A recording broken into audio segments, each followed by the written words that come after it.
Peggy 18.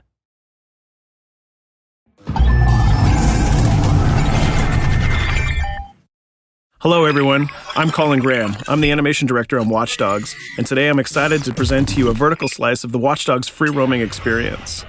So actually, this is not a mission. Everything we're going to showcase today is completely systemic, and we're free to do as we please. We start off in the wards, the low-income district of our interpretation of Chicago. When creating the world of Watch Dogs, we wanted to stay true to the city and give a unique flavor to each and every neighborhood, not only in terms of the architecture, but also in terms of the people that you'll encounter and what is happening in their day-to-day lives.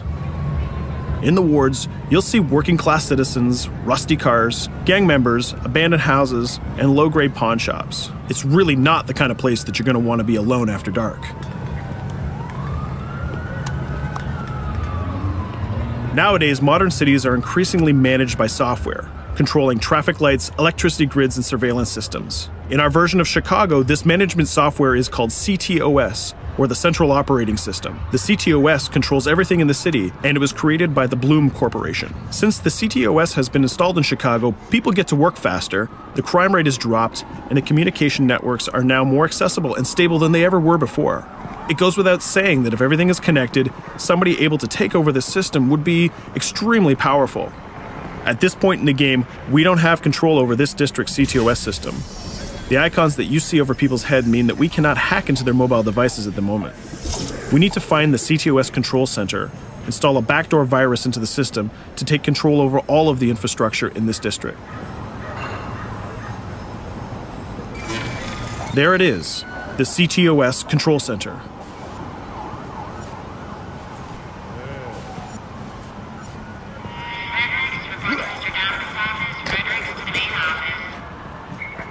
Watch it. You're walking someplace you got no business. It's heavily guarded. Let's see if we can find the server access codes from a distance. With cameras, we can explore restricted areas without being spotted, tag different guards, and access details on their lives. What the hell is she doing with that weasel motherfucker? It seems that Bloom employees all have a sort of shady past. There it is, the access code to the server room. Unfortunately, we can't access the server via the cameras. We need to sneak inside. One thing that was really important to us when we designed Watch Dogs was to fully support different player styles. Every situation in the game can be tackled the way the player sees fit. In this situation, we can go all out guns blazing, completely stealth without the guards ever seeing us, or we can hack from a distance without ever setting foot inside the restricted area. Let's hack this forklift. Aiden can use the environment to distract and lure guards. Pretty much anything you hack has multiple functions. So, for example, you could use this forklift to access the roof, or you could use it to create cover. Hacking in Watch Dogs is all about player expression. Let's set an improvised explosive device so we can hack it a little bit later.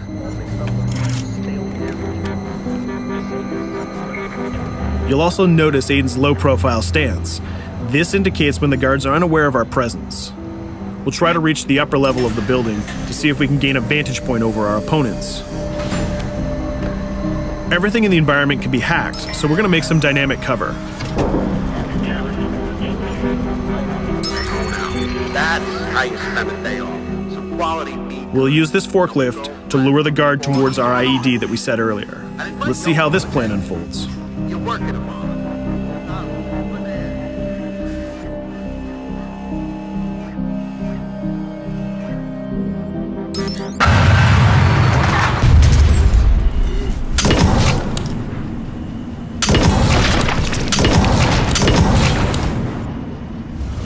What you just saw is called focus.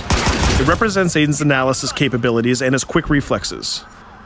This gives the player more time to combine core game mechanics together, such as shooting, hacking, and driving, in order to handle more complicated situations.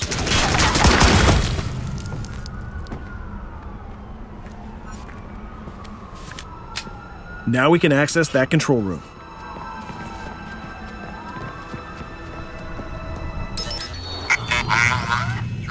Drop 2, 5.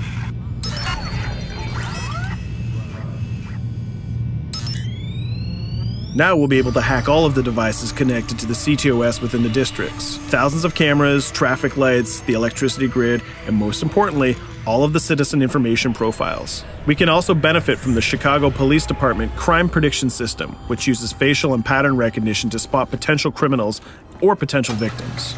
Since this is a pretty rough neighborhood, I'm pretty sure we're going to stumble on some suspected criminal activity pretty soon. And there it is. The system just pushed an alert of a potential crime. We can see the system trying to triangulate the location on our minimap. Take note, this isn't a mission.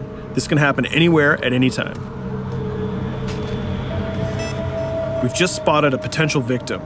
It's always up to the player if he wants to investigate or not, to take action or not. So let's see how this turns out. Yeah, you're right. What could I just say?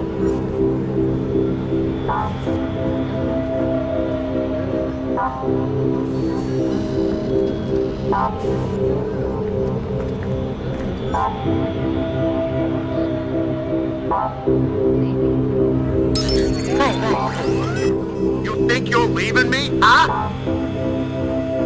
Jesus, I told you to stay away from me! You belong to me now. Get it? You better leave or I'll call the cops!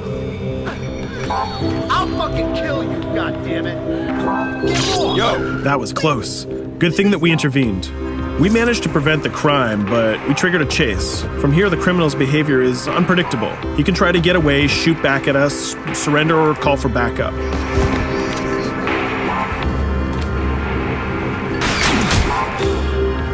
It seems like he decided to get away by car. Let's chase him down. In Watch Dogs, we have a wide variety of vehicles. Each one of them has their own unique properties and handling. Let's see how we can use the CTOS to our advantage to neutralize this criminal and leave the cops to deal with him later.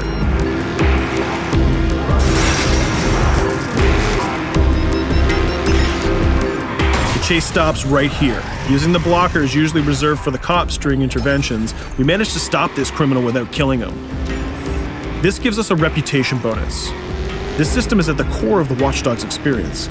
Depending on how we handle different situations in the game, the media and the citizens will have a different perception of our hero, whether he is a true vigilante or a reckless criminal. This will have repercussions throughout the game. Now, let's head for the Loop, the historical district of Chicago, where you're going to find the most iconic buildings in the city.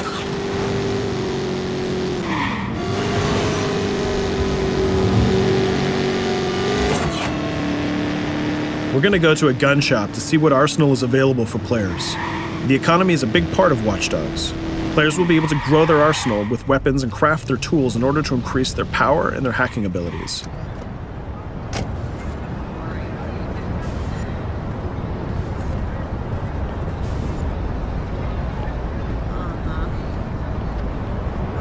No, it's okay.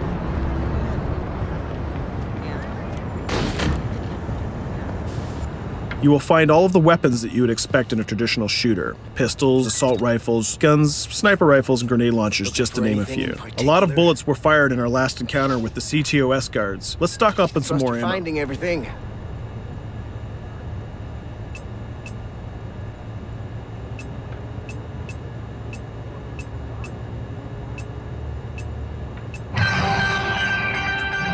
As we mentioned earlier, the media keep track of your actions and the citizens are going to react according to the perception that they have of you. Here, the media is reporting a crime in which you are the #1 suspect. The gun shop owner recognized you and decided to trigger a silent alarm to notify the police. Copy that. Possible wanted suspect presumed armed and dangerous. Police are now trying to locate the source of the threat using the surveillance system in the city, represented by the yellow circles on the minimap. Come in, PH3.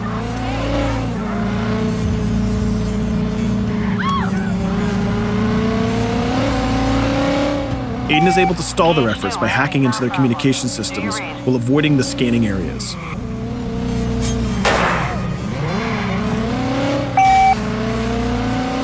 PH units, do you copy?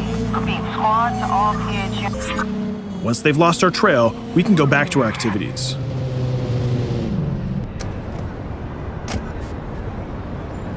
One thing that Bloom did to win over the population of Chicago with the CTOS project was to install free Wi-Fi hotspots throughout the city. Free Wi-Fi is cool, but not very safe with someone like Aiden Pierce around. Hacking into this box is going to give us access to every device that's connected to it. So let's see where that brings us.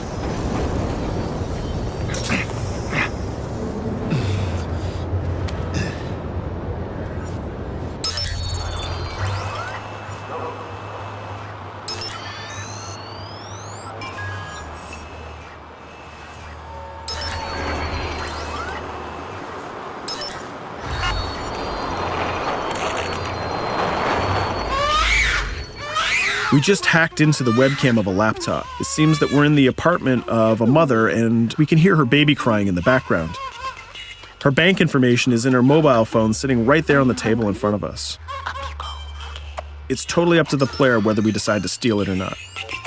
Of course, this won't affect our reputation because nobody can witness this action. Just like in real life, nothing is totally black or white, but rather many shades of gray. This is exactly the situation where we want the player to question his own morality. Let's go withdraw that money. If you think that you're alone, think again. Aiden is not the only hacker in town. Someone's trying to install a backdoor virus on Aiden's phone in order to steal a portion of the information that he's gathered through the game so far. First, we're gonna have to reach the area where the signal is coming from.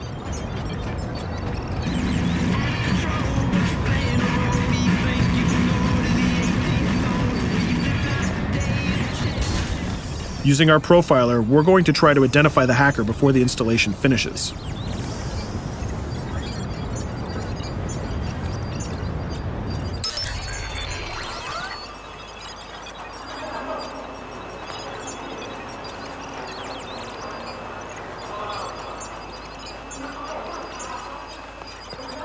There he is. In Watch Dogs, things aren't always what they seem to be.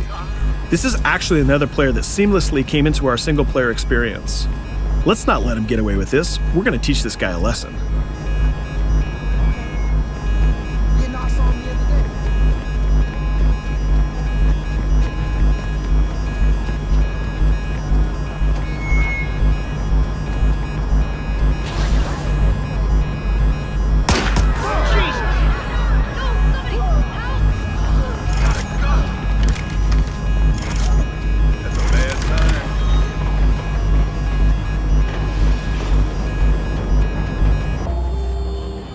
We stopped the hack, but the hacker managed to get away. I don't know about you, but we can't let this pass by. We need to retaliate. Using the grid, let's see if we can find that second player. There he is. Let's enter his game seamlessly.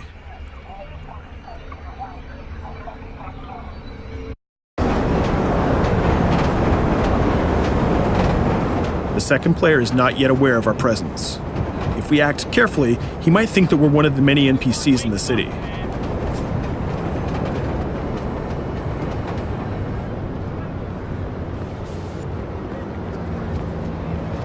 What was that?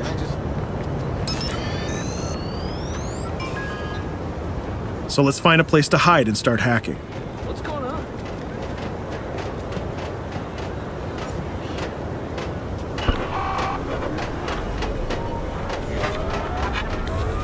The second player has just been alerted that a breach has occurred on his phone. He's trying to find us using his profiler.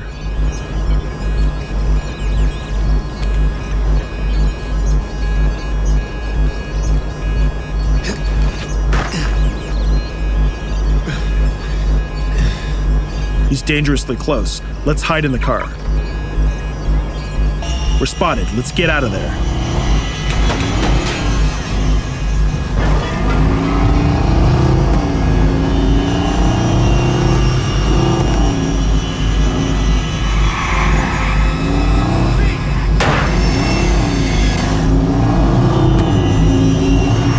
Let's set up an ambush right here.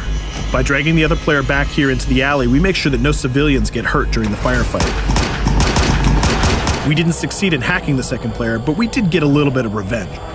So that's what we have time for today. We hope you enjoyed our quick gameplay session. Stay tuned for more about Watch Dogs.